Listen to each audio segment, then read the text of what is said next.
할렐루야, 참 좋은 금요일 밤입니다. 반갑습니다. 저는 오늘 여러분들과 함께 느헤미야 4장의 말씀을 함께 보도록 하겠습니다.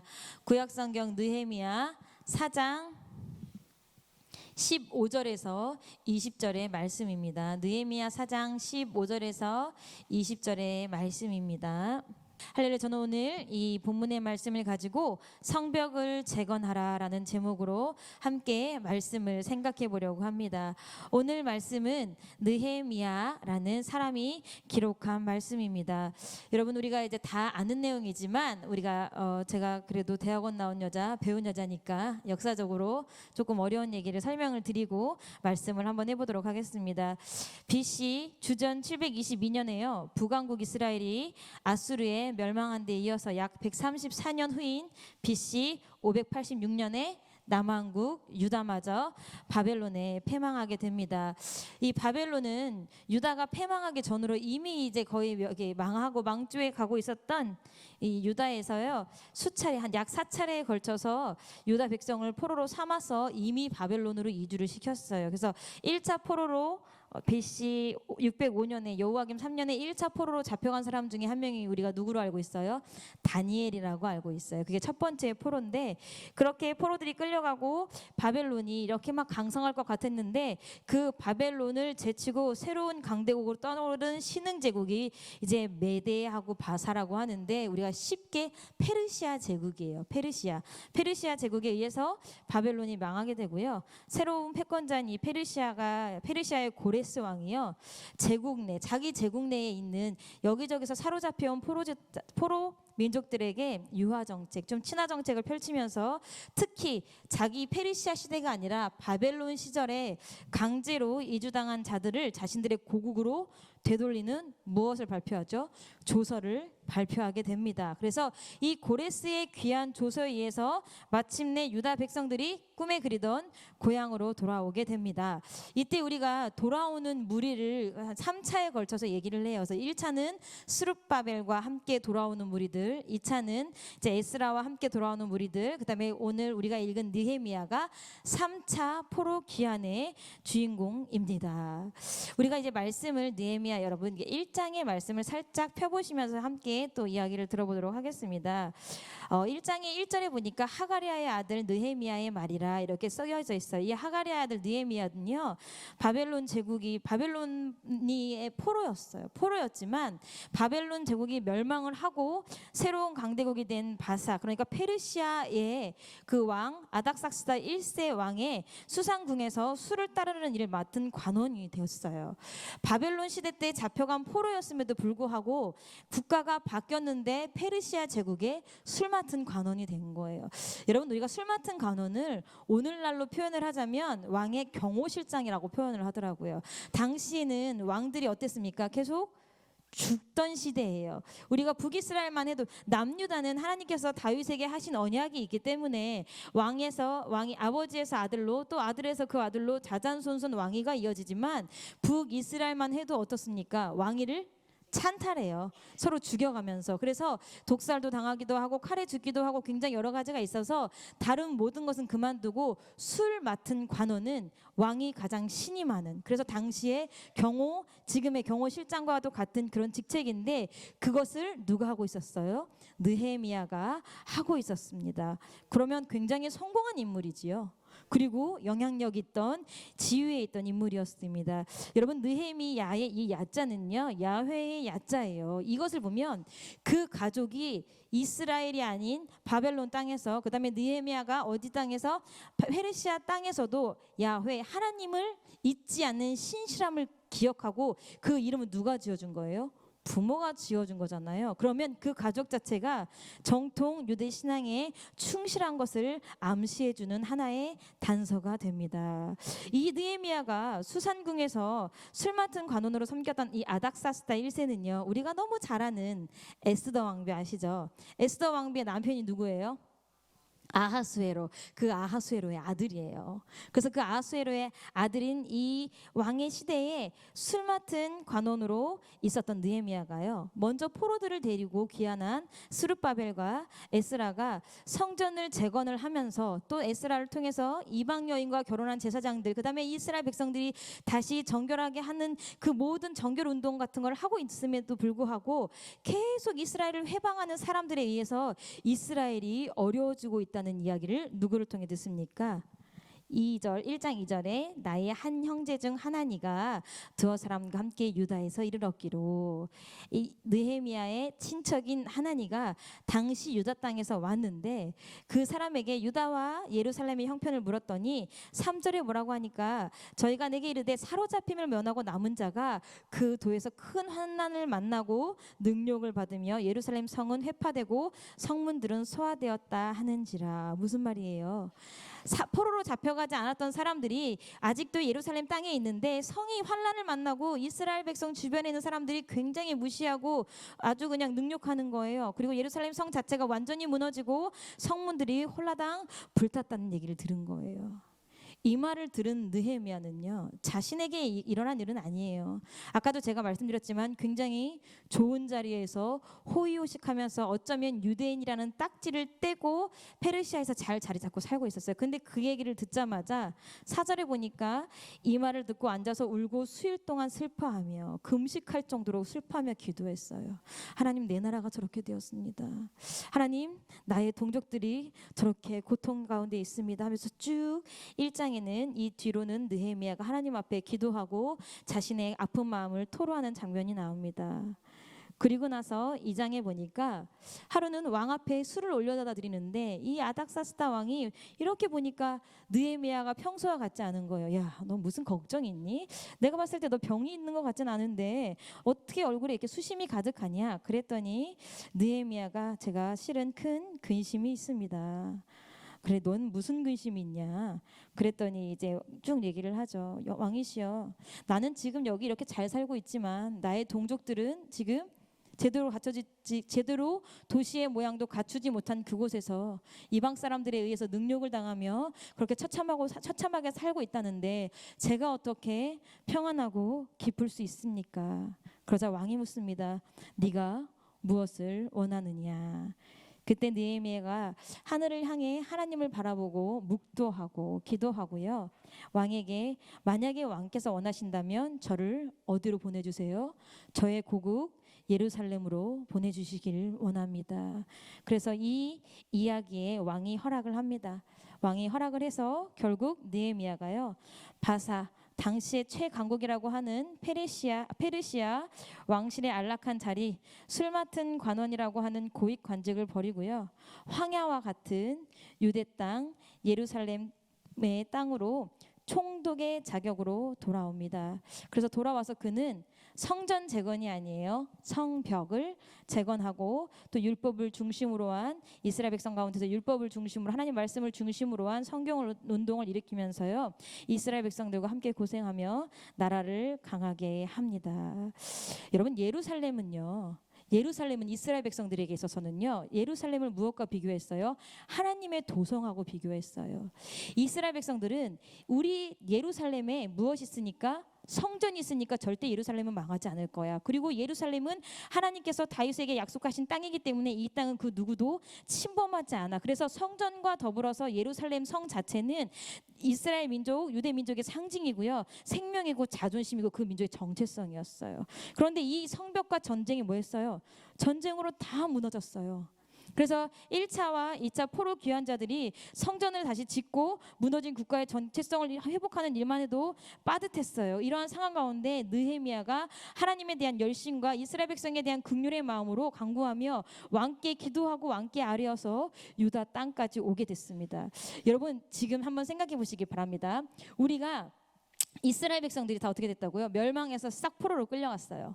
포로로 끌려가서 당시 바벨론에서 그 땅에 남겨둔 것은 자기 땅조차 제대로 없는 가난한 사람들만 남겨두었어요. 그리고 1차 포로, 2차 포로들이 귀환을 할 때 그들 중에 고위 관직들도 있었지만 그렇지 않은 사람들도 많았어요. 여러분, 성벽 건축을 한다는 것은 무언가 필요해요. 뭐가 필요해요?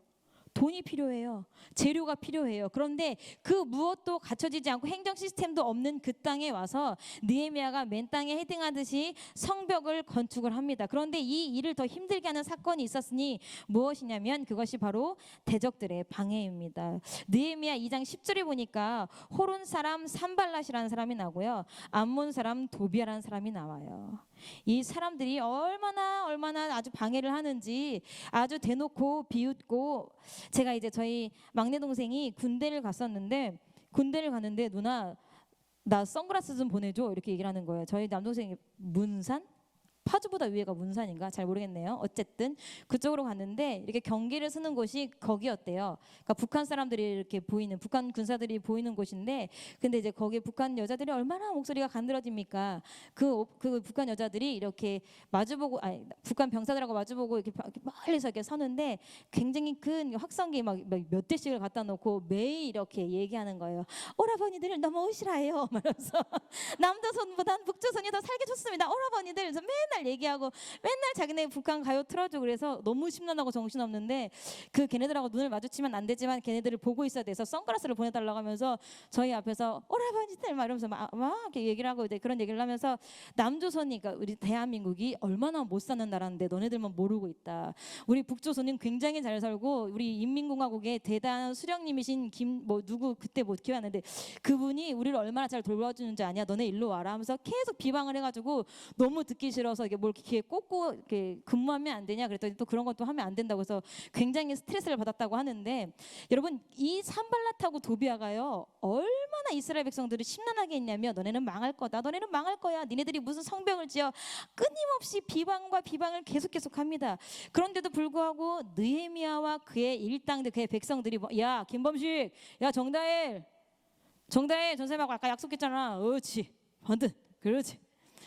그 사람들이 어떻게 얼마나, 그런데도 불구하고 방해도 꼼짝하지 않고 성벽을 막 세웁니다. 꿋꿋하게 성벽을 계속하자 이제는 이 사람들이 무력으로 방해하기 위해 공격을 도모합니다. 우리가 오늘 읽은 본문 4장의 8절을 한번 읽어보시기 바랍니다. 다 같이 4장 8절 준비. 느헤미야 4장 8절을 말씀드린 거예요. 시작.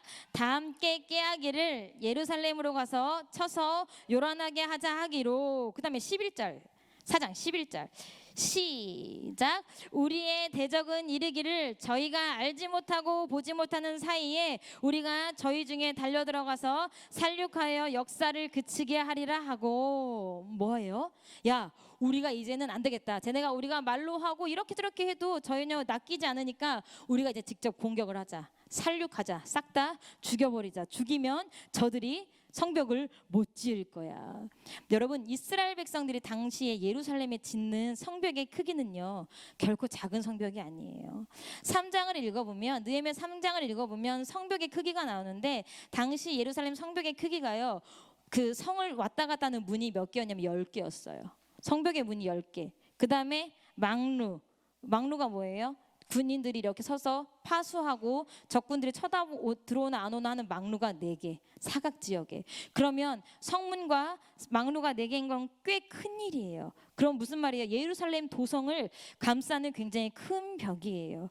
이러한 성벽을요 완전히 망해버린 나라 이스라엘이, 그것도 백성들, 국가의 형태가 갖춰지지 않고 국민이라는 형태도 갖춰지지 않은 그 사람들, 여전히 잘 사는 사람보다 가난한 사람이 더 많은 상황에서 건축하려는데 그것이 쉬운 일이 아니에요. 그런데 이제는 건축과 함께 언제 공격해 올지 모르는 적들의 공격도 대비하며 뭐 해야 해요? 건축을 했어야 했어요.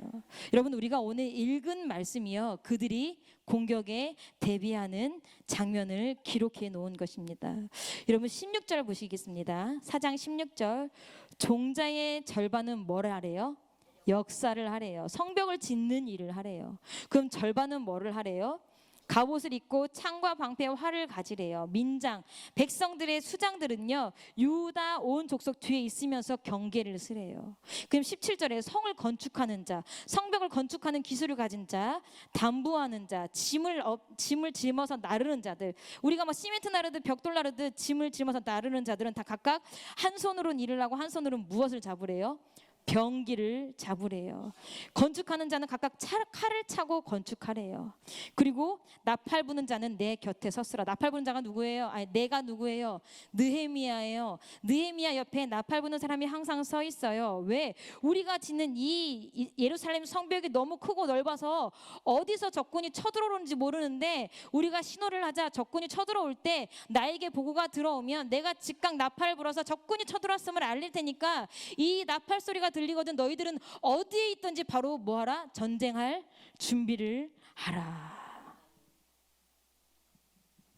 귀한한 모든 유다 백성이요. 여기 보면 나중에 나와요. 19절에 귀인들, 민장들, 남은 백성들. 무슨 말이에요? 귀족이 따로 없어요. 여기 뭐 관리자, 뭐 정치인 이런 거 따로 없어요. 백성 따로 없어요. 모든 귀인, 민장, 백성들이 하나님의 예루살렘 성벽을 재건하는 뭐예요? 일꾼이자 도비아와 산발랏의 공격을 막아내는 군대였어요. 느헤미야 6장 15절 16절 6장 15절 16절입니다. 느헤미야 6장 15절 16절 다 같이 읽겠습니다. 시작.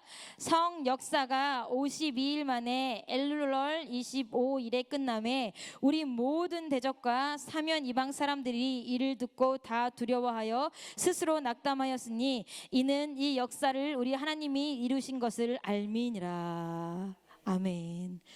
주변 사람들의 방해와 위협에도 불구하고, 턱없이 부족한 재정에도 불구하고 하나님을 향한 인내와 믿음으로 드디어 성벽이 뭐했습니까? 완성되었습니다. 성실하게 하나님을 향한 믿음으로 인내로 성벽 재건 공사를 마쳤어요. 마무리했어요. 여러분, 느헤미야 1장부터 쭉 성경을 읽어보시면요, 느헤미야가 이 이스라엘 백성들을 위해서 얼마나 애를 썼는지 볼 수 있어요. 13장까지 읽어보면, 그리고 또 이 성벽 건축뿐만이 아니라 느헤미야가 이스라엘 백성을 다시 여호와 앞으로, 다시 여호와의 율법 앞으로 바로 세우기 위해서 얼마나 노력하는지 잔잔히 깔려 있어요. 여러분, 우리 이 느헤미야서는 느헤미야가 모든 일을 마치고, 총독의 모든 일을 마치고 인생의 말년에 총독에서 물러나서 자신이 해왔던 일들을 회고하며 기록한 책이라고 알려져 있습니다. 여러분, 오늘 느헤미야와 기한한 유대민족은 성벽을 재건하고 있어요. 여러분, 재건이 무슨 뜻이에요? 다시 짓는다는 얘기예요. 그럼 원래 성벽이 있었어요, 없었어요? 원래 있었어요. 근데 그 성벽이 왜 무너졌어요? 여러분, 성벽이 왜 무너졌죠? 이스라엘 백성들이 왜 바벨론한테 졌죠? 그들이 율법을 버려서 그랬나요? 아니요, 율법을 버린 게 아니라 그들이 여호와, 살아계신 여호와의 율법만 가지고 있어야 되는데, 살아계신 여호와의 율법만 가지고 있는 게 아니라 다른 이방신의 율법을 가지고 있었어요. 그들이 살아계신 하나님만, 여호와를만 예배해야 되는데 다른 이방신도 예배했어요. 그들이 살아계신 하나님만 의지해야 되는데 눈에 보이는 아수르, 애굽, 바벨론을 의지하자고 그렇게 난리를 치다가 하나님께서 그들을 치셨기 때문에 그들이 자신들의 자존심이자 자신들의 정체성인 성전, 성벽을 완전히 하나님께서 무너뜨리셨습니다.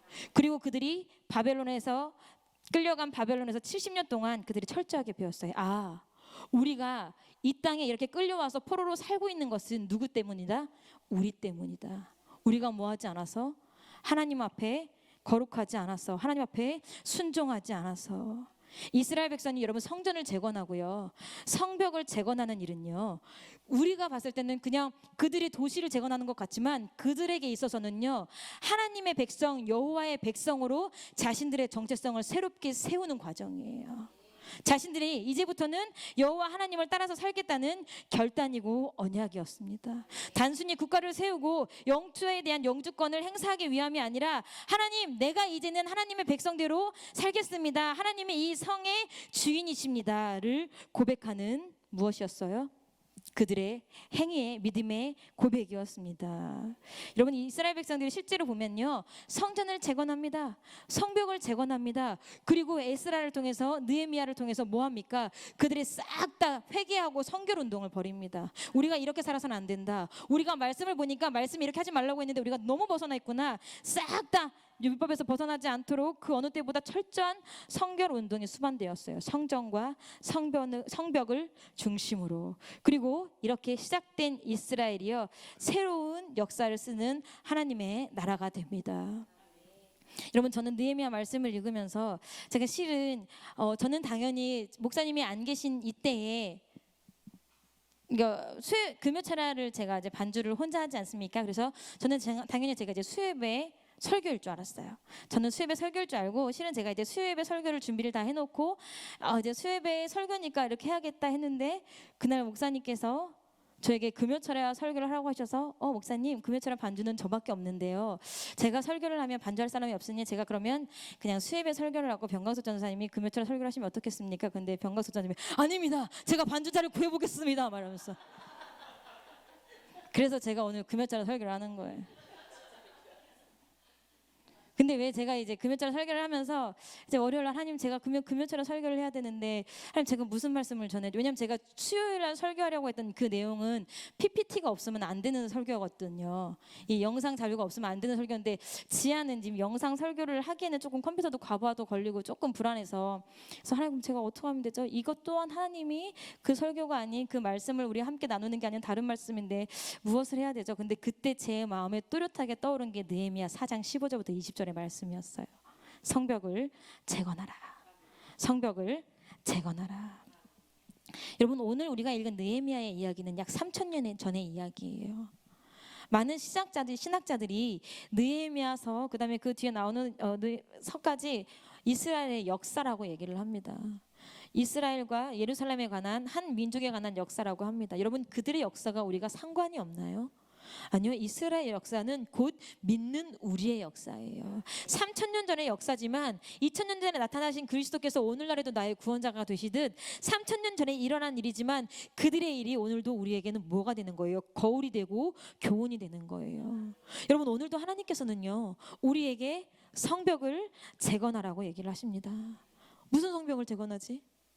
무슨 성벽을 재건하지? 여러분, 설린교회의 정체성이 어디 있습니까? 설린교회가 어떤 교회입니까? 제가 설린교회의 옛날의 영광을 여러분들에게 말씀드리려는 게 아니에요.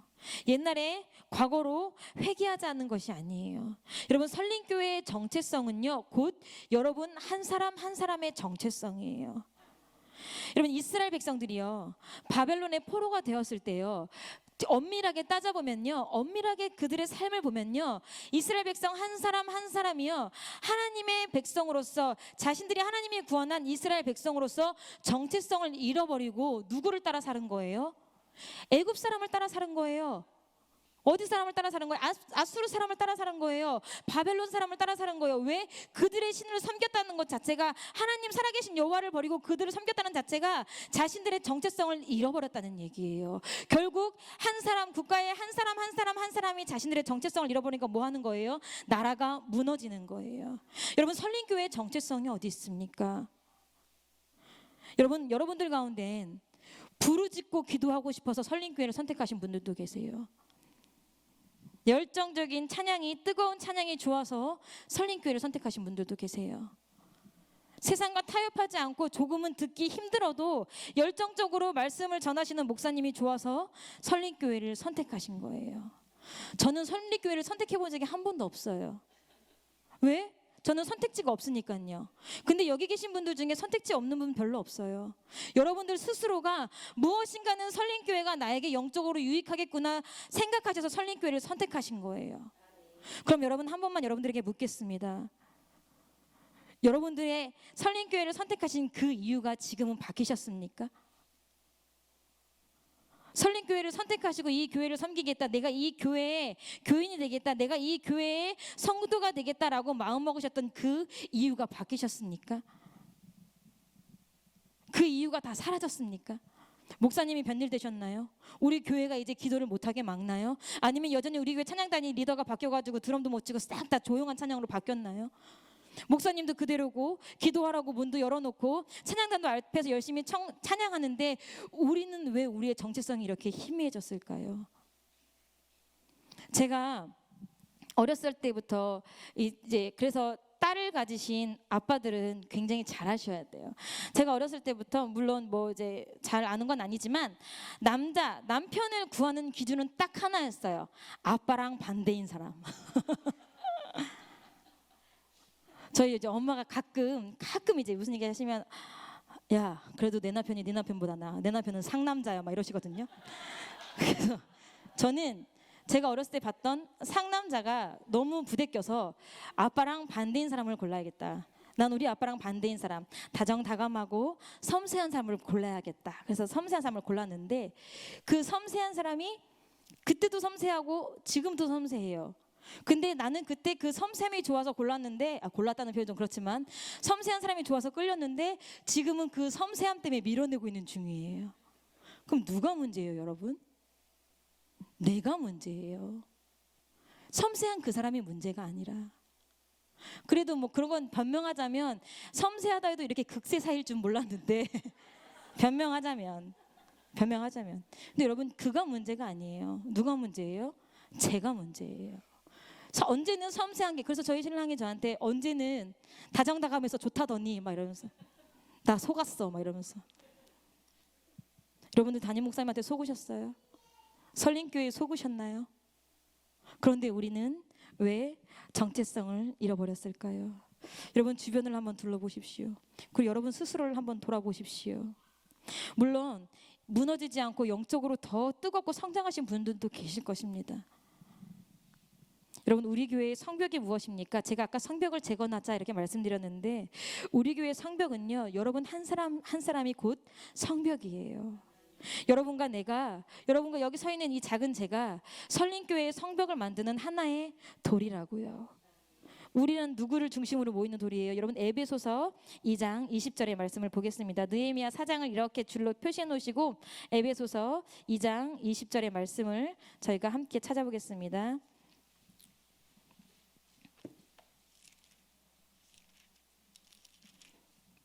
찾으셨으면 여러분과 제가 함께 한 목소리로 읽겠습니다. 준비 시작. 너희는 사도들과 선지자들의 터 위에 세우심을 입은 자라.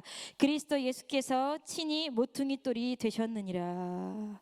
아멘. 누구를 중심으로 모이는 돌이에요? 우리가 예수 그리스도라는 모퉁이 돌을 중심으로 모여요.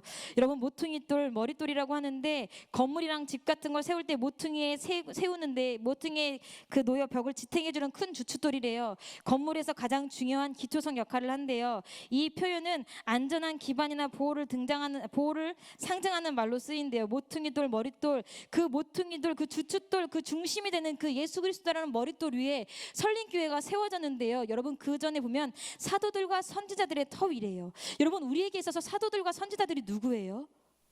우리를 이 땅에 지금 목회하시고 교회를 만드신 담임 목사님이 우리에게 있어서는 사도이고 선지자예요. 그 사도와 선지자들이 세워진 터 위에 모퉁이돌이 되신 예수 그리스도를 중심으로 우리의 성전을 지으셨는데 21절 에베소서 2장 21절 그의 안에서 건물마다 서로 모아여 연결하여 주 안에서 성전이 되어가고.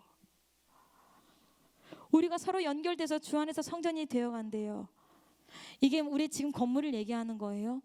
아니요. 우리 공동체 자체가, 지금 우리 여러분 앉아 계신 이 공동체 자체가 그리스도를 중심으로 지어져 간 성전이에요. 그리고 22절 너희도 성령 안에서 하나님의 거하실 처소가 되기 위하여 예수 안에서 함께 지어져 가느니라. 우리가 이렇게 함께 예수 안에서 지어져 갈 때 우리 안에 하나님의 거하실 처소가 된대요.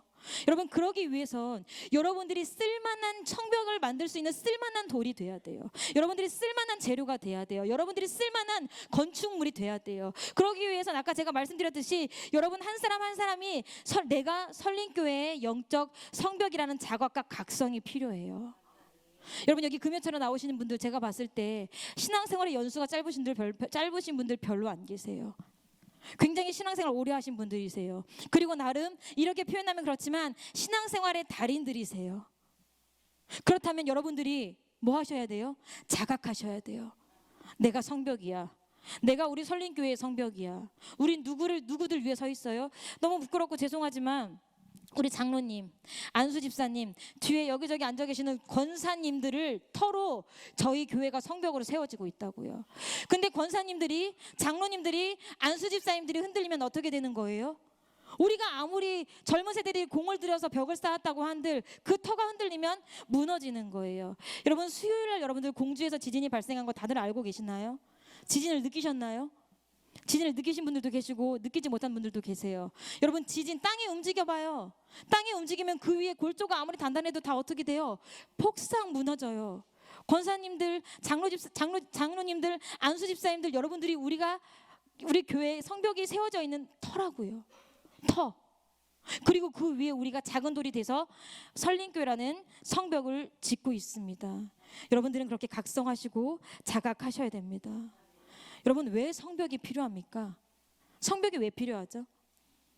제가 이제 만리장성을 찾아봤는데 만리장성이 굉장히 오랫동안 지었던 1000년 동안 지은 걸, 만리장성이 진시 황제 때 시작해가지고 명나라 때 끝났다고 하더라고요. 어쨌든 만리장성이 왜 필요했어요? 국가의 건장을 알리기 위해서 필요했어요? 아니요. 그 서로 다른 나라랑 맞붙어 있으니까 다른 나라가 침략을 하고 자꾸 공격을 하니까 넘어오지 말라고 성벽을 지은 거. 성벽의 첫 번째 목적은 보호예요. 보호. 여러분, 우리가 설린교회 여러분이라는 성벽이 무너지면 누가 다쳐요? 여기 있는 어린 자녀들이 다쳐요.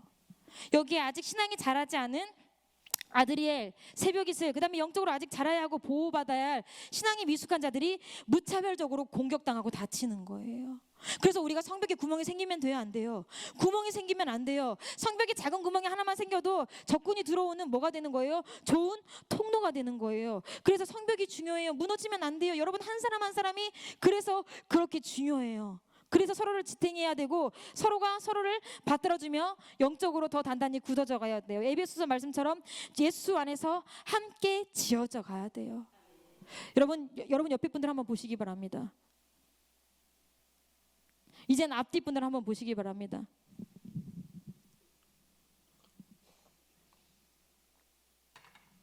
한 가지만 묻겠습니다. 여러분, 옆에 분들과 앞뒤 분들과 친하십니까? 단둘이 식사라고 하면 하시겠습니까? 함께 지어져 가라고 했는데 단둘이 밥도 못 먹을 사이가 돼버렸네요. 제가 예전에 저도 이제 낯가림이 굉장히 심하고, 네, 이런 얘기 할 때마다 좀 낯가림이 심해요. 숫기가 별로 없어요, 제가. 그래서 저희 주일학교 애들이 전도사님은 여자 개그맨을 했어도 정말 잘했을 것 같아요. 그런 얘기 하지만 전도사님 굉장히 낯가림 심하고 숫기 없어. 그럼 애들이 그게 뭔데요?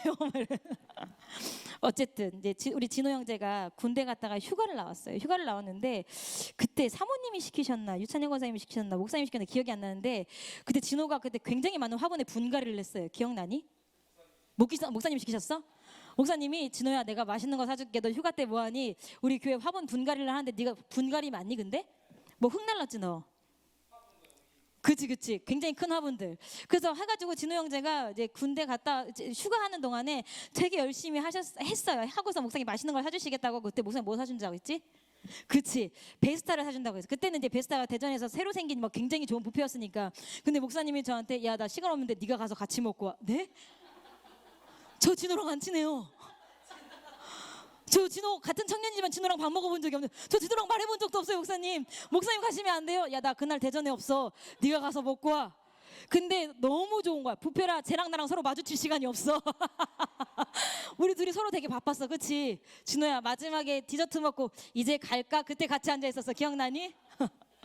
너무 다행이다. 그래서 제가 그때 배운 게 안 친한 사람을 대접할 땐 뷔페가 최고야. 그래서 그리고 제가 이렇게 얘기를 하고 뒤돌아 나오니까 그때 제가 아마 청년부 간사인가 그랬을 거예요. 야, 이거 얼마나 부끄럽습니까? 청년부 간사가 자기 사비를 들여서라도 밥을 사줘야 될 청년하고 누가 돈을 대준다고 하는데도 부끄러워서 밥을 먹고 안 친하다고 밥을 안 먹겠다고 했으니, 저는 이제 뭐 진호는 어떨지 모르겠지만 아직도 저는 그게 기억에 남아서, 야, 그러면 안 돼. 성격을 바꾸자. 누구하고도 친밀하게, 누구하고도 10년 동안 알아온 사람처럼 밥을 먹어보자. 그 모토로 제가 사역을 하고 있어요.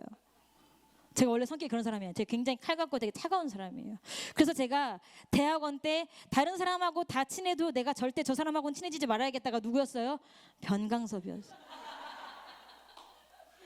내가 다른 사람하고는 다 친해져도 쟤랑은 친해지지 말아야겠다. 그게 변강섭이었어요. 삼보 일배. 안 돼. 왜 불교에 가면 몇 배 있던데, 몇 걸음 가고 절하고 몇 걸음 가고 절하고. 변강섭 전도사가 그랬거든요. 대학원 때 세 걸음 가면 인사해. 안녕하세요. 세 걸음 가면 인사. 아는 사람 되게 많아. 그럼 덩달아 옆에 있는 얼마나 뻘쭘해요. 나는 몰라. 그리고 앞으로 저를 알고 싶지도 않아. 그러니까 되게 애매한 게 뭐냐면 처음에 변광수 전사가 누군가를 만나서 인사를 해요. 뻘쭘하고 옆에서 아, 네, 안녕하세요. 네네. 네, 제 1학년 변신입니다. 근데 변광섭이 없을 때 걔와 내가 마주치면 되게 애매한 거야. 서로 모르는데 인사를 한 적은 있고 이걸 안 하자니 뭐하고 그다음부터 아, 변광섭 전사가 누구랑 인사를 하면 나는 그냥 쌩안이 지나가야겠다고 쌩안이 지나갔어. 그러면 그 사람들이 있으면 같이 인사 좀 하면 되지 뭐 인사를 안 하냐고 막 나한테서 야, 나는 그러고 싶어서 대학원을 온 게 아니야. 그러면 너랑 나랑 헤어져. 막 이러면서 제가 성격이 그런 사람이라고. 근데 여러분 우리가 제가 무슨 얘기를 하고 싶냐면요. 내 성격이 그러하면요. 나로 인해 내 옆에 성벽의 벽돌이 붙어야 되는데 나에서 뭐 하는 거예요? 끊기는 거예요. 예수 안에서 함께 지어져 가야 할 성전이라는 거룩한 건물이 나의 성격 때문에 끊기는 거예요. 그러면 그 끊긴 것이 다시 연결이 되려면 뭐가 돼야 돼요? 다른 사람이 친한 사람이 와서 붙여주면 참 좋은데 그게 안 되면 우리 교회는 끊긴 채로 가야 되는 거예요. 그러면 그 작은 틈이 아가서에 보니까 그 작은 틈으로 뭐가 들어왔어요? 작은 여우가 들어왔어요. 그래서 그 여우가 무엇을 망쳤어요? 포도밭을 싸그리 다 망쳤어요. 그래서 농부가 포도밭에 거둘 게 있었어요? 없었어요? 없었어요. 우리 교회가 지금 그런 실정은 아닐까라는 생각을 해보는 거예요. 나는 안 친한데요. 안 친해도 돼요. 근데 영적으로 열어두란 얘기예요. 만약에 제가 여기에서 안 친한 사람이 있어요. 안 친한 사람한테 만약에 예를 들어서 제가 우리 김은경 쌤하고 안 친해요. 안 친한데 어서 오세요 막 이렇게 하면 그도 불편하고 저도 불편해요. 그렇죠? 근데 내가 저 사람하고 안 친해서 밥은 같이 먹을 수 없는 사이라 할지라도 무언할 수 있어요. 기도는 할 수 있어요. 그럼 내가 영적으로 저 사람하고 친해서 관계는 맺지 않더라도 내가 기도를 하면 영적으로 저와 나는 뭐예요? 통해요. 그러면 영적으로 우리는 함께 지어져가는 뭐가 되는 거예요? 성전이 되는 거예요. 근데 여러분들 기도하는 거 한번 보세요. 나의 목장 식구와 나의 친한 사람의 기도는 해도요. 내가 말 한번 해보지 않고 나랑 친하지 않은 사람들 기도해 본 적 있으세요? 별로 없을걸요. 그러니까 우리가 육적으로도 친하지 않지만 영적으로도 성벽들이 뚝뚝뚝뚝 떨어져 있어요. 그래서 다음에 또 얘기하겠습니다. 우리가 서로가 영적으로 기도하면서 뚫린 관계가 됐으면 좋겠습니다. 연결되었으면 좋겠습니다. 여러분 이 느헤미야가 아까 제가 말씀드렸듯이 성벽을 짓는 일만 해도 굉장히 고단했어요. 재료도 부족했고요. 근데 이 성벽을 짓는데 더 힘든 일이 뭐였어요? 도비아하고 산발랏이에요. 여러분 산발랏이 어떤 사람이냐면요. 유다 백성이 바벨론에서 본토로 귀환할 당시에 그 바로 붙어있는 사마리아 도의 총독이었어요. 사마리아라는 나라가 아니에요. 사마리아 도예요. 그래서 크로스에 공부하신 분들 계시니까 사마리아가 어디였게요? 정말 사마리아가 어디였게요? 그치? 역시 노병은 죽지 않는다. 사마리아 여러분 북이스라엘의 수도였어요. 북이스라엘의 수도. 그러면 지금 예루살렘은 어디의 수도였어요? 남유다의 수도였어요. 그럼 남유다의 수도였던 그 예루살렘에 지금 성벽을 짓고 있는데 사마리아 땅의 도의 총독이면 예루살렘하고 멀어요? 가까워요? 굉장히 가까워요. 왜냐하면 북이스라엘의 밑에 쪽에 있는 게 어디예요? 사마리아거든요. 멀지 않아요. 나중에 통일왕국 여러분 지도를 보시면 아시겠지만 그렇게 멀지 않아요. 국경을 넘어서 가야 될 굉장히 위험한 거리가 아니에요. 그러면 도비아는 누구냐면요. 여러분 도비아는 여기 우리가 이제 아까 읽었던 이전에 보니까 암몬 사람 종으로 표현되어 있는데요. 느헤미야 6장 17절과 19절에 뭐 안 읽어보셔도 돼요. 거기 16절과 17절과 19절에 보면 에베소서를 피고 있었네. 느헤미야 6장 17절과 19절에 보면요. 도비아가요. 아라의 아들 스가리아의 사위가 되었고 도비아 막 쭉쭉쭉 나오는데 유다의 귀족의 딸과 결혼을 했고요. 예루살렘이 재건된 뒤 그 예루살렘 그 성전 뜰에 있는 방을 얻어서 살고 있던 사람이에요. 결국 나쁜 영향력을 끼쳐서 쫓겨나긴 했지만 그러면 도비아하고 산발랏이 이스라엘 백성 지금 성벽을 건축하고 있는 예루살렘하고 먼 사람들이에요? 가까운 사람들이에요? 가까운 사람들이에요. 심지어 도비아는 예루살렘 내에 있다고 봐도 무방할 사람들이에요. 근데 그 안에 있는 사람들이 뭐 한 거예요?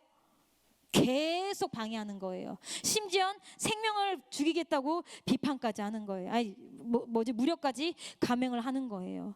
무슨 말이냐면 여러분 우리가 성벽을 건설할 때 우리가 예수 그리스도의 이름으로 설림교회라는 성벽을 건축할 때도요. 적은 어디에 있어요? 가까운 데에 있어요. 아까 제가 말씀드렸어요. 떨어진 벽, 난 저 사람하고 안 친해. 끊어진 그 성벽의 돌이 누가 틈타기 쉬운 돌이에요? 마귀가 틈타기 쉬운 돌이에요. 그렇게 해서 사용되어지면 그 사람이 산발랏이 되고 그 사람이 도비아가 되는 거예요. 여러분 한번 잘 생각해 보세요. 교회 행사에 크고 작은 행사든 교회에서 일만 한다고 하면 비판하는 사람들이 있어요. 그런데 건강한 비판, 교회를 사랑해서 비판하는 사람들은요, 비판에 무엇을 가지고 와요? 다른 방법과 자기만의 대안을 가지고 와요. 왜? 교회를 사랑하는 사람들은, 교회를 너무너무 아끼고 사랑하는 사람들은, 야, 우리 교회가 이렇게 했으면 좋겠는데, 우리 교회가 이렇게 되면 더 좋을 것 같은데, 끊임없이 생각하기 때문에 이러한 일이 있을 때 그 일에 대해서 이렇게 하면 더 좋지 않을까? 대안과 방법을 누가 모색해요? 스스로 기도하면서 모색을 해요. 그래서 교회를 사랑하는 사람들이 비판할 때는요, 꼭 그 비판에 그렇게 이건 좀 별로니까 이렇게 해보면 어떨까요가 나와요. 그런데 교회를 사랑하지 않고 그냥 자기 감정과 자기 상황에 맞게 비판하는 사람들은요, 뭐가 없어요? 대안이 없어요. 그냥 싫은 거예요. 그냥 마음에 안 드는 거예요. 여러분들 주변에 혹시 생각나는 분들 계신가요? 혹시 그분이 여러분은 아니신가요? 옛날에는 안 그랬는데 요즘 여러분이 그러시진 않나요? 여러분들 중에는 한 분도 산발락과 도비아가 없으리라고 제가 믿습니다. 정말 믿습니다. 여러분, 이 산발락과 도비아가 급기야 무슨 일까지 벌이냐면요, 느헤미야 6장을 한번 가보시겠어요? 제가 아까 느헤미야 이렇게 표시해달라고 말씀드렸는데, 느헤미야 6장 10절하고 14절을 보면, 10장 10절하고 14절에 제가 굉장히 빠르게 읽어드릴 테니까 여러분 잘 보시기 바랍니다. 이후에 무에데벨의 손자 들라야의 아들 스마야가 두문불출하기로, 내가 그 집에 가니 저가 이르기를, 저희가 너를 죽이러 올 터이니 우리가 하나님의 전으로 가서 외수 하나 있고 그 문을 닫자. 저희가 필요한 밤에 와서 너를 죽이리라 하기로, 내가 이르기를, 나 같은 자가 어찌 도망하며 나 같은 몸이면 누가 외수에 들어가서 생명을 보존하겠냐? 나는 들어가지 않겠노라 하고 깨달은즉, 저는 하나님의 보내신 바가 아니라 도비아와 산발락에게 뇌물을 받고 내게 이런 예언을 함이라. 저희가 뇌물을 준 까닭은 나를 두렵게 하고 이렇게 함으로 범죄하게 하고 악한 말을 지어 나를 비방하려 하였느니라. 내 하나님이여, 도비아와 산발락과 여선지 노야다와 그 남은 선지자들 물은 나를 두렵게 하고자 한 자의 소리를 기억하옵소서 하였노라. 무슨 말이에요? 여기에 지금 나오고 있는 이 스라야, 얘가 누구냐? 스마야가 누구냐면요, 당시 유대 종교 지도자였어요. 당시 유대 땅에서 성전 안에서 이미 재건된 성전에서요, 종교 지도자를 하고 있던 사람이야. 어떻게 말하면 제사장이나 우리가 지금 얘기하면 서기관일 수도 있어요. 근데 그 사람에게 무엇을 주고? 뇌물을 주고 느헤미야를 저기 넓은 땅, 즉 후미진내로 뭐 해줘라? 유인을 해줘라. 그럼 우리가 걔를 그 땅에서 뭐 하게? 죽여버리게. 걔 하나만 죽이면 성벽은 끝날 거니까. 자, 여러분, 교회에 비판하는 사람들이요, 더 나아가 누구까지 비판해요? 한 사람만 비판하고 한 사람만 끝나면 끝나요. 한 사람을 비판하고 한 사람만 넘어뜨리면 끝나요. 처음부터 산발락과 도비아가요, 느헤미야를 공격하려고 했던 게 아니에요. 왜? 자기네들이 성벽을 무너뜨리고 싶은데 그 성벽 무너뜨리는 일을 이렇게 방해하고 저렇게 방해해도 성벽을 계속 재건하니까, 그럼 어쩔 수 없다. 누구를 넘어뜨려야겠다? 느헤미야를 죽여야겠다 한 거예요. 마귀가요, 이렇게 하고 저렇게 해서 설립교회를 무너뜨리려고 하는데 설립교회가 무너지지 않으니까 이 안에 있는 가장 핵심 멤버들을 가지고 누구를 공격하는 거예요? 담임 목사님을 공격하는 거예요. 여러분들 중에 그런 분들 절대로 한 분도 계시면 안 돼요. 여러분들 중에 그런 분들 계시면 안 되고, 혹여나 그런 얘기를 들었다 하더라도 그 얘기를 전달하면 돼요, 안 돼요? 남한테 옮긴 사람 있으면 절대 안 돼요. 그러면 그 사람들이 고라고 그런 산발락과 도비아와 같이 무리를 지어가는 거예요. 여러분, 나중에 성경을 보시면 산발락과 도비아 누가 만지십니까? 하나님이 치십니다. 하나님이 치셔서 그들은 뿌리를 뽑고 예루살렘 성벽과 성전은 아주 든든하게 뭐합니까? 유지가 되고 건축이 완성이 됩니다.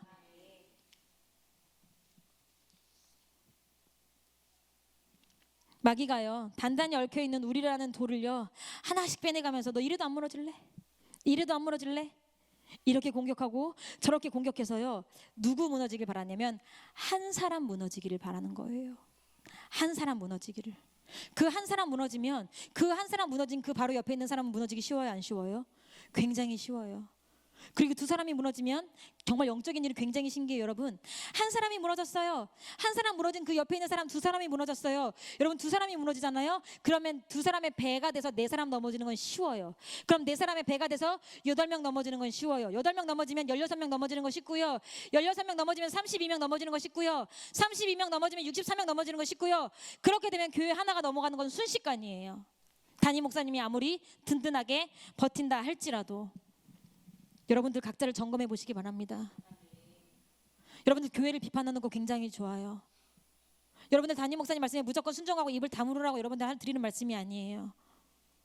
교회를 비판하고 교회를 생각할 때 그 대안도 함께 하나님, 내가 교회 이런 부분이 마음에 안 드는데 하나님, 우리 교회가 이런 부분이 나를 너무 힘들게 하는데 하나님, 우리 교회가 이런 부분 때문에 제가 봤을 땐 성장에 방해가 되는 것 같은데 어떻게 하면 좋겠습니까? 하나님, 제가 이 부분을 위해서 골몰이 기도하고. 여러분 생각해 보세요. 어떤 사람은 눈에 보이지 않는 건 내 눈에 보인다면 하나님께서 그 사람에게 주신 성정이고 달란트일 수 있어요. 그러면 그것을 붙잡고 기도하면 우리 교회가 그만큼 나아지는 거예요. 여러분, 설린교회 여기 보시면 뭐 MBTI로 말할 수는 없겠지만 성향이 다 다른 사람들이 모여있어요. 성향이 왜 다 다른 사람들이 모여있을까요? 그만큼 다른 사람들이 연합해서 교회다운 교회를 만들어라고 하는 거예요. 그래서 저도 그렇지만 아직 미숙해서 저에게 하는 쓴소리, 교회 하는 쓴소리, 제가 아직 미숙하고 어리석어서 삼키는 게 조금 미숙할지 몰라도 그 얘기를 여러분들 듣기 싫은 게 아니에요. 들어서 내가 뭐 해야 돼요? 내가 부족한데, 내가 방해를 하고 있으면, 내가 부흥을 방해하고 있으면, 내가 우리 기관을 내가 방해하고 있으면 듣고 내가 고쳐야죠. 근데 어떤 사람들은 아무런 대안도 없이 싫으니까 바꿔줘. 담임 목사님 뭐라고 하셨냐면, 어떤 분이 말씀하셨다고 했어요. 뭐라고 했다고 했어요? 목사님, 이거 마음에 안 드니까 바꿔주십시오.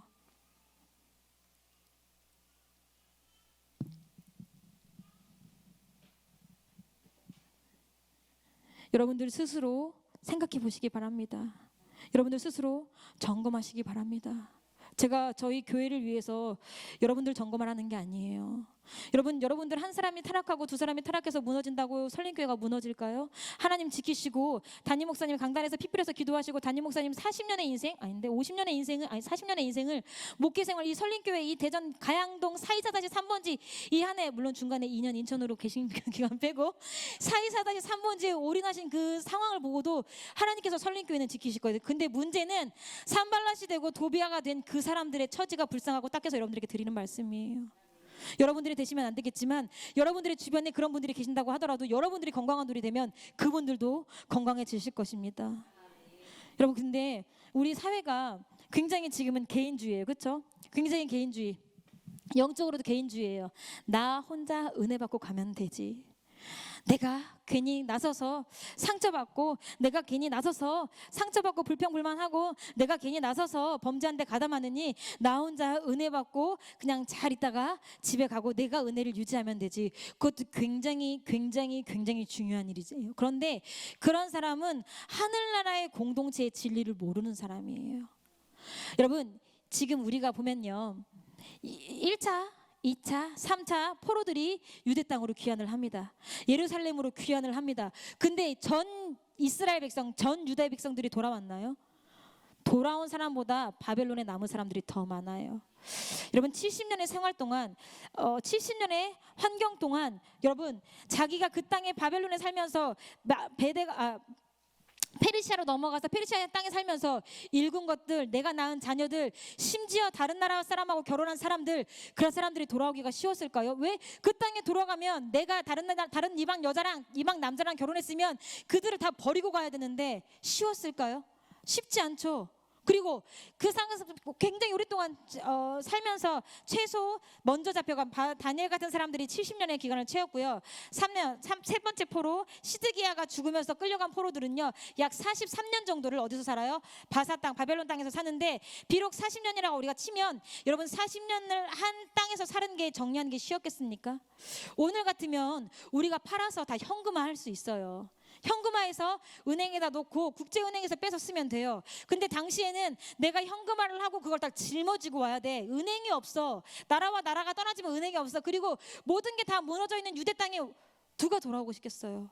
근데 여러분, 포로 1차, 2차, 3차 그들의 목적이, 돌아온 목적은요, 무엇이냐면 하나님의 뜻대로 사는 이스라엘을 다시 한번 만들어 보자. 여호와의 율법을 지키는 거룩한 이스라엘을 다시 한번 만들어 보자. 우리가 그 나라를 세우는데 우리와 우리 자녀를 한번 사용해 보자. 공동체를 만들기 위해 돌아온 사람들이에요. 개인적인 삶이 중요한 사람들은 바벨론 땅에서, 바사 땅에서 돌아오지 않고 그냥 그 땅에서 살았어요. 그리고 그 땅에서 그냥 다른 민족에 융화되었을 것입니다. 여러분들, 영적 이기주의로 살아도 돼요. 근데 그 사람은요, 자기가 혼자서 살아남는 건 쉽지 않아요. 혼자서 살아남는 건 쉽지 않아요. 혼자서, 여러분들 지금 우리가 지금 여기 몇 분이 계신지 모르겠지만 우리 모두가 다 개인의 삶을 산다고 생각해 봅시다. 내가 나의 영적 충족만 위해서 교회를 다닌다고 생각을 해봅시다. 그러면 설린교회가 공동체가 될 수 있을까요? 공동체가 안 될 거예요. 그럼 공동체가 안 되고 교회가 무너지면 여러분들도 영적으로 충족이 가능할까요? 여러분도 충족이 가능하지 않을 거예요. 공동체가 무너지면 뭐가 무너지는 거예요? 나의 영적 생활도 무너지는 거예요. 그런데 많은 사람들이 아직은 설린교회 사람들이 많으니까 공동체가 이루어지니까 나 하나쯤은 빠져도 되겠지 하는 마음으로 영적인 개인주의를 지향하는 사람들이 늘고 있지는 않은가. 그것도 젊은 세대들이 그렇지는 않은가. 저를 비롯해서 돌아보는 시간이 되었으면 좋겠습니다. 여러분, 하나님 오늘도 우리에게 말씀하십니다. 야, 이 설린교회야, 너희들의 성벽을 재건해. 야, 설린교회야, 너희들의 교회를 재건해. 야, 설린교회야, 더 이상 뒤로 물러날 곳이 없어. 너희들의 교회를 재건해. 그러기 위해서 담임 목사님께서 방법을 하나 세우셨습니다. 그게 뭐예요? 다음 주에 있을 전성도 새벽 기도입니다.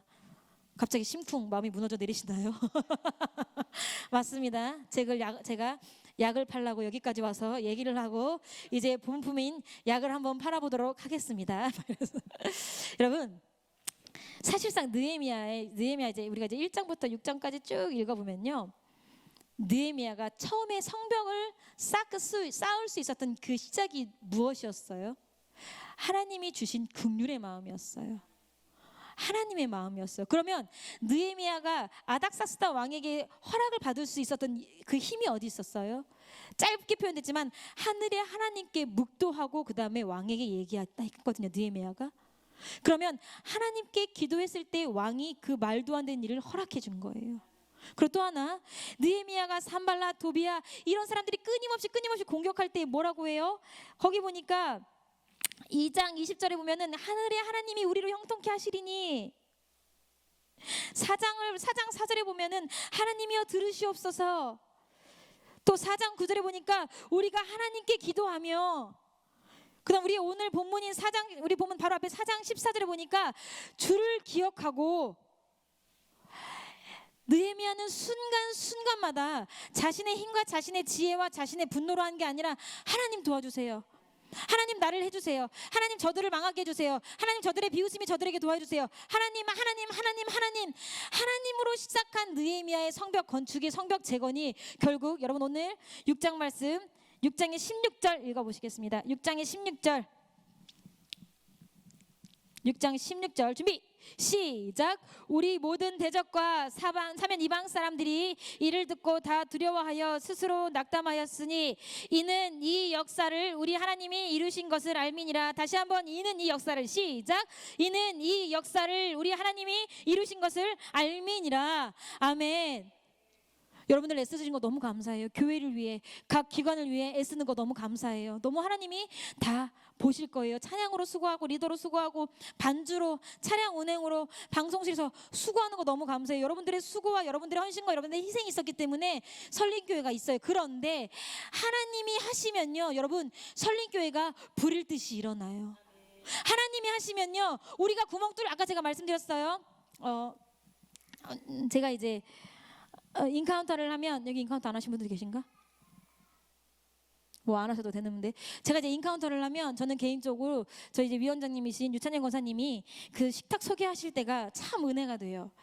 그 돈가스 하나 설명하는데도 성령의 기름에 팔팔 튀겨서 우리를 노릇노릇하게 구워주신다는 그 표현을, 그렇지 않습니까?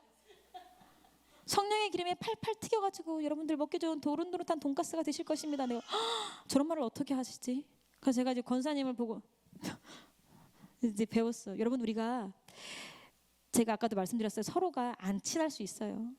나이가 있고 세대가 있고 살아오는 문화권이 달라서, 또 마치 성격이 너무 달라서 안 맞을 수 있는데, 근데 우리가 서로 따로따로 떨어져 있는 돌이라 할지라도요, 우리가 하나가 되기로, 내가 저 사람을 위해서, 나랑 안 친하지만 오늘 저 사람을 위해서 갑자기 기도하고 싶네, 기도하면요, 따로따로 떨어져 있는 돌이 무엇이 부어질 때 하나가 되겠어요?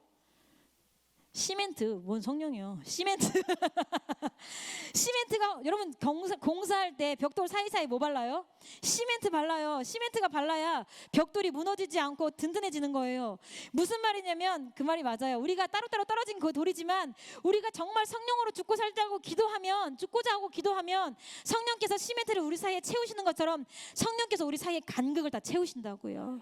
근데 우리는 뭐해요? 부단히 저 사람 만나주고, 물론 그것도 성령의 마음이지만 저 사람 만나주고 저 사람 얘기 들어주고 저 사람하고 친하게 지내고 그렇게만 하다 보니까 내가 스스로 나 혼자 힘들어서 나가 떨어지는 거예요. 뭐가 없으니까? 하나님을 기억하며 기도함이 없으니까. 여러분, 담임 목사님 뭐였어요? 우리가 첫사랑 회복과 영적 성령 충만을 위한 기도회예요. 그리고 저는 꿈꿉니다. 이 기도회를 통해서 설린교회가 다시 단단해지는 꿈을 꿉니다. 이 기도회를 통해서 설린교회가 다시 뭐하는 꿈? 하나님 앞에 모든 것이 회복되는 꿈을 꿉니다. 여기 어떤 분들은 그러실 거예요. 나 다음 주에 새벽 예배 안 나오려고 마음 먹었는데. 어머, 재영아 그렇게 표신하게 웃으면 안 되지. 못 나올 수도 있어요. 직장 때문에 못 나올 수도 있어요. 근데 나는 뭐 안 나오려고 마음 먹은 분들도 계실 수도 있어요. 근데 나는 못 나가. 나는 이번에 안 나갈 거야. 그럴 수 있어요. 근데 그거는 누구만 간직해? 혼자만 간직해.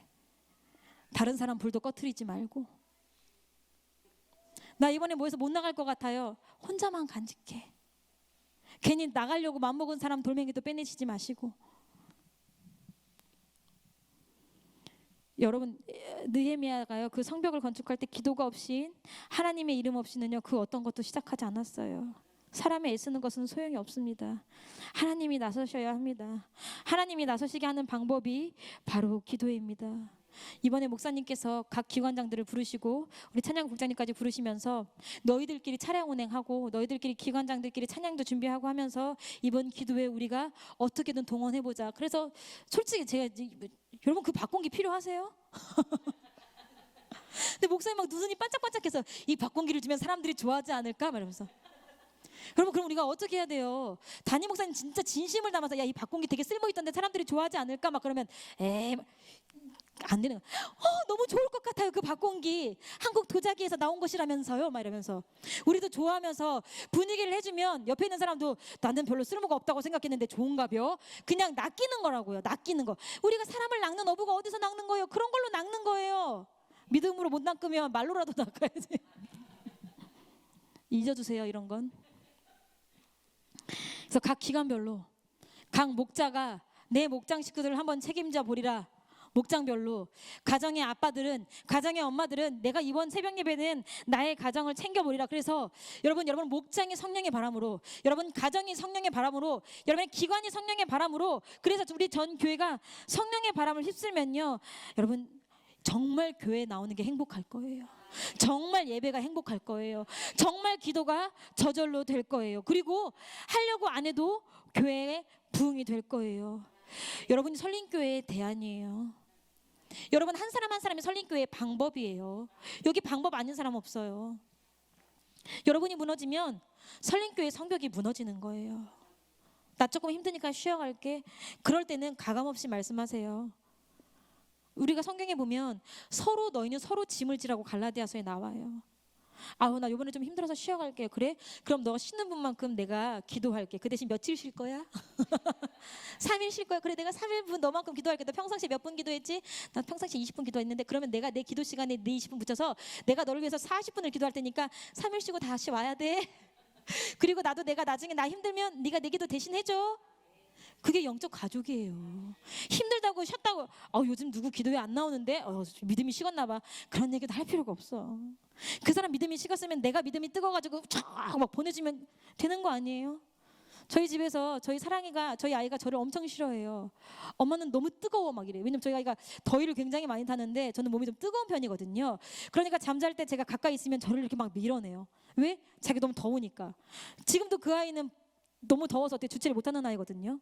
우리가 뭐예요? 영적으로 뜨거운 사람이 있으면 그 사람 주변에 같이 있으면 냉랭한 나의 마음도 뭐예요? 영적으로 뜨거운 그 사람 때문에 뭐예요? 풀어져요. 한 사람 뜨겁게 기도하는 사람 때문에 교회의 기도가 살잖아요. 옛날에 오복자 권사님이 성광교회에서 기도하셨던 것처럼 여러분 우리가 본문 말씀으로 돌아가서 보면요. 그 이제 그 사람들이 건축하는 사람들이 각각 칼을 차고 한 손에는 칼을 차고 한 손에는 일을 합니다. 성벽을 재건하는 백성들이 얼마나 고됐을까요? 성벽을 재건하는 병사들만 있는 게 아니라 싸우는 병사들 따로 있는 게 아니라 내가 성벽을 지으면서 언제 나팔 소리가 들리면 싸우러 가야 되니까 늘 지척에 무기를 두고 내가 맡은 일을 합니다. 두 가지 일을 다 하는 거예요. 여러분 우리의 모습과 같지 않습니까? 하나님께서 세상에 나에게 부어주신 일을 하면서 내가 주의 영의 일을 합니다. 근데 여러분 제가 이제 4장 21절에서 23절을 보면요. 이같이 역사하는데 21절도 제가 쭉 읽어드릴 테니까 한번 들어보세요. 우리가 이같이 역사하는데 무리의 절반은 동틀 때부터 별이 나기까지 창을 잡았었으며 그때 내가 또 백성에 구하기를 사람마다 그 종자와 함께 예루살렘 안에서 잘지니 밤에는 우리를 위하여 파수하겠고 낮에는 역사하리라. 여러분 잘 시간이 있어요 없어요? 없어요. 밤에는 파수해야 돼. 도비아랑 산발랏이 언제 쳐들어올지 모르니까 지켜야 돼. 그리고 낮에는 뭐 해야 돼? 역사해야 돼. 성벽을 지어야 돼. 내나 내 형제들이나 종자들이나 나를 쫓아 파수하는 사람들이다 다 그곳을 벗지 아니하였으며 한 번도 그들은 자신의 신분을 벗은 적이 없어요. 물을 기르러 갈 때에도 기계를 잡았느니라. 이게 언제까지 계속됐다고요? 성벽이 완성될 때까지.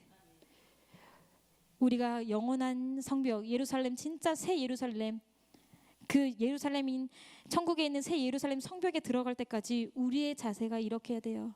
한 손엔 세상 일, 주님께서 나에게 맡기신 나의 가족을 먹여 살리라고 하나님께서 세상에서 돈을 벌으려고 주신 나의 직장을 순종하면서 다른 한쪽으로는 우리의 영의 무기, 기도가 됐든 말씀이 됐든 우리의 영적인 일을 놓지 않아야 돼요. 그것을 언제까지? 성벽이 완성된 새 예루살렘 완성된 그 성벽에 들어갈 때까지 밤이나 낮이나 심지어 물을 기르러 갈 때에도 이 사람들은 단 한 번도 놓지 않았대요. 여러분들은 성벽이 완성되셔서 지금 쉬고 계신가요? 우리가 다시 마음을 모았으면 좋겠어요. 여러분들의 표대를 수정했으면 좋겠어요. 여러분들의 삶의 방향과 내가 지금 삶을 살고 있는데 저도 이 말씀을 준비하다 보니까 야 내가 지금 이렇게 살고 있구나. 아 굉장히 내가 삶을 즐기고 있었구나가 눈에 들어오더라고요. 왜냐하면 낮에는 역사하고 밤에는 파수해야 되는데 저는 제 틈을 가지고 제가 누리고 싶은 걸 좀 누리고 있었거든요. 물을 기르러 갈 때도 기계를 잡았다고 하는데 저는 제가 개인적인 일을 볼 때는 살짝 전도사의 사명, 제가 개인적인 일을 볼 때는 살짝 믿음의 사람으로서의 사명을 내려놓은 적이 있었거든요. 그래서 이 설린교회의 성벽을 무너뜨리는 사람은 작은 굴은 나일 수도 있겠다. 여러분들이 하나님의 대안이고 담임 목사님의 대안입니다. 여러분 한 사람이요 하나님의 방법이고 담임 목사님의 방법입니다. 여러분들이 무너지고 여러분들이 쓸모없어지면 여러분 한 사람이 나가 떨어지는 게 중요한 게 아니라 우리 성벽 자체가 우리 설린교회라는 성벽 자체가 공격을 받고 위험해질 수도 있는 거예요. 그럼 여러분 우리가 어떻게 하겠습니까? 여러분 자각하셨으면 좋겠습니다. 각성하셨으면 좋겠습니다. 그리하여서 여러분 큰일을 바라는 게 아니에요. 죽으나 사나 나와서 교회에 기도하자는 게 아니에요. 여러분들의 마음이 이곳에 있었으면 좋겠어요. 여러분들의 마음이 설린교회에 있었으면 좋겠어요. 여러분들의 관심이 설린교회에 있었으면 좋겠어요. 여러분들의 관심과 마음이 담임 목사님을 향해 있었으면 좋겠어요. 그러면 마음은 내가 비록 얼마든지 물리적으로 이곳에 있을 수 없다 하더라도 마음이 모이면 기도가 모이게 되고요. 영적인 관심이 모이게 되면요. 우리의 마음이 모이면 기도가 모이고 성령이 모이고 그렇게 되면 우리가 뭐예요? 이 교회가 점점 든든히 세워져 나가는 거예요. 근데 요즘에 현대인들이 너무 개인적이고 개인적인 삶을 영위하다 보니까 내가 바빠서 못 나가니까 마음도 끊어내는 거예요. 내가 바빠서 못 나가는데 뭐 할 말도 없지. 내가 바빠서 못 참여하니까 그들이 뭐 알아서 하겠지. 마음도 끊어내니까 점점 뭐예요? 교회에 마음을 주는 사람들이 없어지는 것 같아서 제가 마음이 쓸쓸하더라고요. 여러분들의 마음 설린교회에 두시겠습니까? 여러분들의 마음 예수 그리스도에게 두시겠습니까? 여러분들의 마음 담임 목사님 목회 사역에 두시겠습니까? 우리가 마지막 때에 최선을 다해서 조금만 더 힘을 내서 주님께서 원하시는 그런 아름다운 교회, 누구도 들어올 수 있는 교회. 제가 이제 어디서 읽었더라? 어디서 읽었지? 어디서 제가 이제 책인가 무슨 그 기록물에서 읽었는데 이제 무슨 교단의 노회였어요. 그러니까 교단의 모임이었어요. 근데 이제 그 한 목사님께서 우리 교회에 동성애자가 들어와서 야 우리 교회는 동성애자를 돌보는 시스템이 없으니 앞에 교회로 가십시오. 그랬다고. 앞에 교회는 동성애자를 돌보는 시스템이 있었나 봐요. 여러분 교회 동성애자를 돌보는 시스템이 어디 있어요? 그렇지 않아요? 근데 여러분 제가 이제 뭐 다음에 책을 하나 뭐 개인적으로 궁금하신 분 오시는데 예수를 안 믿는 사람들이요 예수가 너무 필요해서 교회 오고 싶은데 교회를 못 오는 이유 중에 하나가요 교회를 가면 더 비참해진대요. 왜 비참해질까요? 우리는 하나님 앞에 정직하고 거룩하게 살아서 이렇게 축복받았는데 너는 죄를 지었으니까 그렇게 비참하게 사는 거야 라고 사람들이 정죄하는 암묵적인 시선과 거리를 둔다는 거예요. 그래서 교회를 가면 더 비참하대요. 어떤 사람들이 아까처럼 동성애자들이 아까처럼 이제 그 감옥 한번 갔다 온 사람들 뭐라고 하죠 우리가? 무슨 자? 전과자 이런 분들이. 그래서 교회를 안 온대요. 왜? 더 비참해지니까. 우리 설림교회가 그 누구도 수용하고 상처받았던 누구도 다시 일어나고 주님의 사역을 더 든든하게 감당하고 일할 때마다 분기마다 일할 사람이 없어서 발을 동동 구르는 설림교회가 아니라 너도 나도 막 주의 일을 하겠다고 너도 나도 전도하겠다고 너도 나도 선교하겠다고 너도 나도 찬양단 하겠다고 해서 줄을 서시오 막 번호표 나눠주고 이런 교회가 됐으면 좋겠어요. 뭐 어떤 분은 저한테 그런 얘기 하시더라고요. 제가 이것도 하고 싶었는데 제가 너무 혼자 다 하면 너무 설치는 것처럼 보일까봐 제가 이번에는 요것만 하겠습니다. 이러는데 여러분 자기 혼자 장구치고 북치고 다 했던 게 누구예요? 다윗이에요. 찬양 대장했는데 자기가 막 찬양 부르고 춤추는 사람 다른데 자기가 막 춤추고 예배드린 제사장 다른데 자기가 막 예배드리고 자기가 막 왕도 해먹고 자기 혼자 다 해먹은 사람이 누구예요? 다윗이에요. 신약성경에 자기 혼자 다 해먹은 사람이 누구예요? 바울이에요. 바울이 혼자 다 했어요. 그러고도 하나님 앞에 축복받았어요. 왜? 그 마음에 나의 높아짐이 아니라 주의 일에 쓰고자 주의 일에 나의 삶을 드리고자 하는 진정한 마음이 있었기 때문에 여러분들 스스로가 주의 일에 진정한 마음을 갖고 있으면 그 누구도 뭐라고 하지 않아요. 근데 빠져나갈 구멍을 만들려고 내가 이번에 많이 했으니까 이게 2개만 낼게요 이렇게. 우리 찬양 하나 부르실까요? 갑자기요? 찬양 하나 부르시겠습니다. 가사 내가 어떻게 해야 되나요? TV를 켜야 되나요? 이게 빨간 게 TV인가요?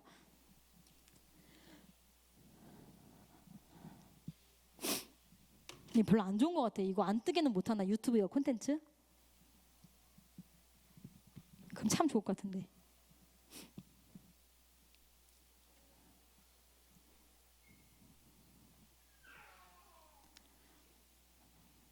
저 다음 세대가 울부짖고 있네요.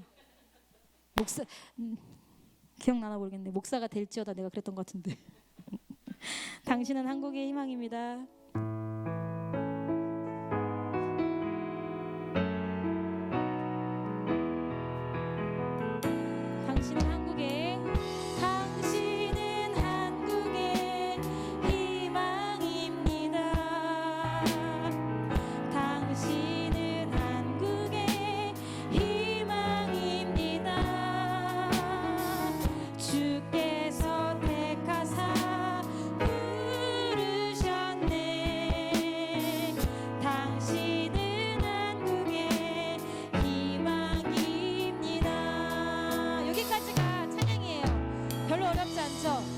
우리 다 같이 큰 소리로 다시 한번 찬양하겠습니다.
여러분 주변에 가까운데 권사님, 장로님들 계시면 손 뻗으시고 우리 권사님들을 향해서 장로님들을 향해서 권사님 당신이 교회의 희망입니다. 찬양하시겠습니다.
어떻게 하냐면 가슴을 딱 손에 얹고 이름 신혜가 교회의 희망입니다. 여러분들 누가? 주연이가 교회의 희망입니다. 우리 상배가 교회의 희망입니다. 우리 진아가 교회의 희망입니다. 우리 보영이가 교회의 희망입니다. 우리 에스더가 교회의 희망입니다. 여러분의 이름을 넣으셔서 진심을 다해서 하나님 내가 교회의 희망이 되겠습니다. 하나님 내가 담임 목사님의 희망이 되겠습니다. 하나님 내가 다음 세대의 복음의 희망이 되겠습니다 하는 마음으로 간절하게 찬양하시겠습니다.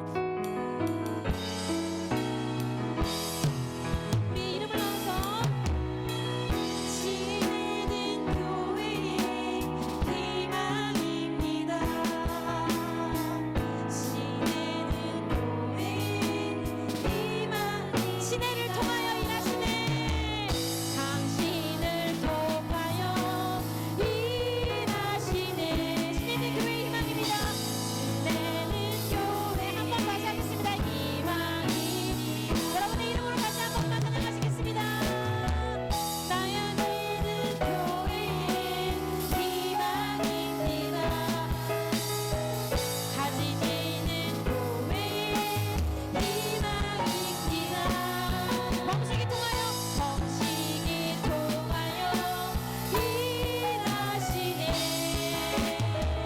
지혜는 교회의 희망입니다. 할렐루야. 우리 하나님께 영광의 박수 올려드리겠습니다. 하나님 나를 사용하여 주시옵소서. 설립교회를 위해 나를 사용하여 주시옵소서. 우리 이 시간 주여 세 번 부르짖고 함께 기도하시겠습니다. 여러분들 지금 어디쯤 와 있습니까? 여러분들 교회의 희망의 자리에 와 계십니까? 여러분들로 하나님 이 설립교회를 다시 세우신다고 하신다면 여러분들로 인해서 교회가 다시 세워지겠습니까? 하나님 내가 교회를 다시 세우겠습니다. 아버지 내가 교회 무너진 곳을 다시 세우겠습니다. 아버지 내가 복음의 구멍난 곳을 다시 세우겠습니다. 아버지 내가 담임 목사님의 희망이 되겠습니다. 아버지 내가 다음 세대의 희망이 되겠습니다. 우리 주여 세 번 부르짖고 우리 그 스스로가 교회를 세우고 담임 목사님을 세우는 일에 앞장서게 해달라고 다음 세대의 복음을 세우는 일에 앞장서게 해달라고 주여 세 번 부르짖고 간절히 기도하시겠습니다.